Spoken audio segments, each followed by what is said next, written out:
नमस्ते, प्रणाम, नमस्कार। आप लोग कैसे हैं? उम्मीद होगा कि आप लोग स्वस्थ होंगे और मस्त होंगे। तो मैं पंखुड़ी आचार्य आप नींबू का एक ऐसा उपाय जो आप कभी नहीं देखे होंगे और नहीं सुने होंगे, नींबू से शत्रु नाश का जो मैं ऐसा प्रयोग बता रही हूँ जो आपका शत्रु बिल्कुल ही नाश हो जाएगा और ऐसा नाश होगा कि आपके पीछे कभी पड़ेगा ही नहीं, कभी भी आपके पीछे नहीं पड़ेगा। नींबू का ये ऐसा टोटका जो आप कभी भी नहीं सुने होंगे और नहीं देखे होंगे, क्योंकि ये इतना असरदार और इतना प्रभावशाली ये उपाय है।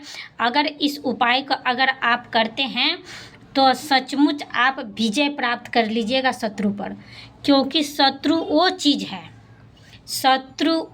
है जो आपके पीछे अगर पड़ जाए ना तो सारी विपदाएं आपके सामने ला सकता है।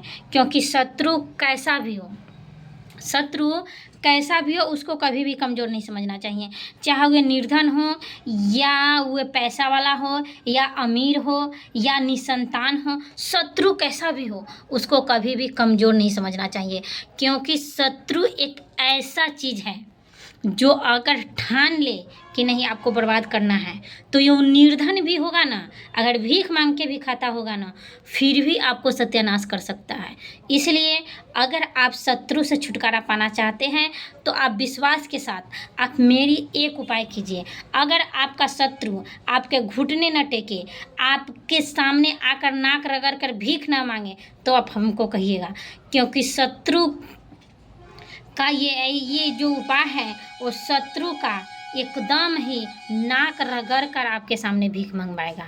ये ऐसा टोटका मैं आपको बताने जा रही हूँ। आप कैसा भी शत्रु हो, लेकिन उसको शांत होना है, हर हाल में उसको शांत होना है, हर हाल में उस शत्रु को शांत होना है। क्योंकि मैं जो उपाय बताने जा रही हूँ आप विश्वास के साथ इस उपाय के कीजिए, तब आपका ये प्रयोग जो आप करेंगे आपके सामने आपका शत्रु मिनटों सेकेंडों भर नहीं टिक पाएंगे। ये मैं कह रही हूँ, क्योंकि विश्वास एक ऐसा चीज़ है ना, विश्वास एक ऐसा चीज़ है, अगर विश्वास करके कोई भी उपाय कीजिएगा तो निश्चित है कि आप विजय प्राप्त कीजिएगा। क्योंकि हम लोग पूछते हैं कि भगवान है, दिखते नहीं हैं, भगवान दिखा नहीं जाता है, सिर्फ एक फ़ोटो है, और उस फ़ोटो के सामने विश्वास के साथ अगर पूजा करते हैं तो भगवान हर विपत्ति में साथ देते हैं और हर मुसीबत से वो लड़ने का सिखाते हैं। जैसे ही आप विश्वास के साथ किसी शिवलिंग का, किसी भी भगवान का आप पूजा करते हैं, वैसे ही विश्वास के साथ इस उपाय को कीजिए। ये नींबू वाला उपाय आपको हर परेशानियों से, हर परिस्थितियों से लड़ने में ये सहायता दिलाएगा। और शत्रु को तो समझो कि ऐसे ही तैसे हो गया, क्योंकि ये उपाय शत्रु विनाशक योग है बनाता है। ये उपाय शत्रु विनाशक योग बनाता है, चाहे वो कैसा भी शत्रु हो, आपके सामने उसको नाक रगड़ना होगा। अगर आपके ऊपर अगर किसी ने किया कराया कर दिया हो, अगर मारण वशीकरण कोई भी यंत्र आपके सामने अगर ये शुरू किया हो, तो निश्चित ही ये उसी के पास वापस जाएगा। अगर आपके पास किया है तो उसके पास वापस निश्चित ही जाएगा। ये ऐसा प्रयोग है। और वीडियो स्किप मत कीजिएगा। वीडियो अच्छा लगे, आपका अगर काम हो जाए तो आपको मन हो तो मेरे वीडियो को लाइक, सब्सक्राइब, कमेंट कीजिएगा। और वरना आपकी मर्जी, आपकी मन, आप कीजिए या नहीं कीजिए, लेकिन मैं रिक्वेस्ट कर रही हूँ कि वीडियो ज़रूर देखिएगा। अगर वीडियो देखिएगा तो ही मैं इस उपाय को जो मैं बताऊंगी आप कर पाइएगा। क्योंकि अगर आप वीडियो स्किप करते हैं, वीडियो स्किप कर करके देखते हैं, तो समझिए कि आप कुछ भी नहीं कर पाएंगे। क्योंकि अगर वीडियो स्किप कीजिएगा, मैं जो आपके सामने मोटिफिकेशन जो प्रयोग करूँगी वो आपको नहीं समझ में आएगा। इसलिए मैं जो कह रही हूँ उस पर आप ध्यान दीजिए, और निश्चित है कि आपका शत्रु आपसे भागेगा। अगर किसी ने, आजकल देखते हैं समाज में एक ऐसा माहौल छिड़ रहा है कि किसी को कोई देखने को तैयार नहीं है। यहाँ तक कि अगर आपकी अगर भाभी है, आप अगर छोटी देवरानी है, मेरी बात मानिए, बात को ध्यान से गौर से सुनिएगा। अगर आप छोटी देवरानी हैं, अगर पहले से 2 देवरानी हैं, आपके पीछे ऐसे पड़ेगा कि आपके पति पत्नी को अलग करने में ये कोई कसर नहीं छोड़ेगा। इसीलिए अगर मेरी ये प्रयोग अगर आप करते हैं तो निश्चित है कि इससे आप किसी भी तरह की परेशानी से आप निकल सकते हैं। क्योंकि ये भौजाई लोग होता है ना, कभी भी ये समझता है कि ये मेरा दियाद है, पर ऐसे शब्दों का प्रयोग करता है कि आप सोच नहीं सकते हैं।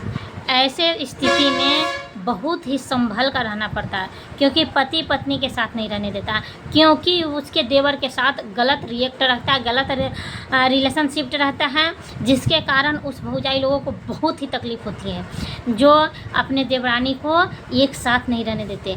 इसलिए आप अगर मेरी बात मानिएगा और इस टोटके को, नींबू वाला टोटके को अगर करते हैं तो निश्चित ही लाभ होगा। और मैं आप बिना समय गंवाए हुए मैं आपको ऐसे मोटिफिकेशन आपको मैं देती हूँ कि आप अगर इस विश्वास के साथ, जान लीजिए जहाँ विश्वास है वहीं आस है। अगर विश्वास ख़त्म हो गया तो आस ख़त्म हो गया। इसीलिए जब तक सांस है तब तक आस है। हम जिंदगियों में कभी भी सांस के साथ आस लगाकर लड़ना चाहिए, चाहे वो कैसा भी परिस्थिति हो। और गीता के अनुसार श्री कृष्ण कहते हैं कि मनुष्य के दृढ़ संकल्प के साथ उनका कोई भी वाल बका कर ही नहीं सकता। क्योंकि अगर मनुष्य दृढ़ संकल्प कर ले कि हमको ये करना है, तो इसके सामने देवता भी नतमस्तक हो जाते हैं और देवी देवता भी उनका गुणगान करते हैं, और उनके जिद के सामने उनको भी झुकना पड़ता है। इसीलिए आप लोग दुख से कभी मत घबराइए, क्योंकि दुख तो श्री राम जी के साथ भी आए थे, श्री कृष्ण जी के साथ भी हुआ था, महाभारत में भी हुआ था, अर्जुन के साथ भी हुआ था। हर देवी देवता के साथ संघर्ष है, वही संघर्ष के नाम जिंदगी है। और हम लोग जिंदगी से कभी भागेंगे नहीं और किसी भी शत्रु से डरेंगे नहीं। अगर इस उपाय को अगर आप करते हैं तो शत्रु आपके सामने नाक रगड़ेगा। लेकिन हाँ, ये सोचिएगा कि मैं ये उपाय कर दूं और मेरे सामने ये घटना घट गया तो हो सकता है कि शत्रु ने कराया होगा, कि ऐसा कोई बात नहीं है। क्योंकि घटना जिस रात को राम को सुबह में सिंहासन मिलने वाला था, समय के लिखे को कोई नहीं बदल सकता। सुबह होते होते राम को वनवास हुआ। जिस रात को यह निश्चय हो गया, तय हो गया कि राम को सिंहासन राजगद्दी मिलेगा, उस रात को भगवान को वनवास मिला था। इसलिए हम इंसान हैं, कभी भी डरना नहीं चाहिए और कभी भी किसी के सामने झुकना नहीं चाहिए। अगर गलती ना हो तो, अगर खास करके शत्रु से कभी भी डरना नहीं चाहिए। चाहे इतना बात ध्यान लीजिए, अगर हम पैसे वाले हैं, अगर शत्रु निर्धन है, तो किसी न किसी उपाय से आपके पीछे बर्बाद कर देगा। इसीलिए शत्रु से हो सके तो आप लोग मिलाप करके रखिए। अगर नहीं हो तो ये मैं जो उपाय बता रही हूँ इस प्रयोग का करना है। आप बिना समय गंवाए हुए आपको मैं एक बात बता रही हूँ, वो उपाय क्या करना है।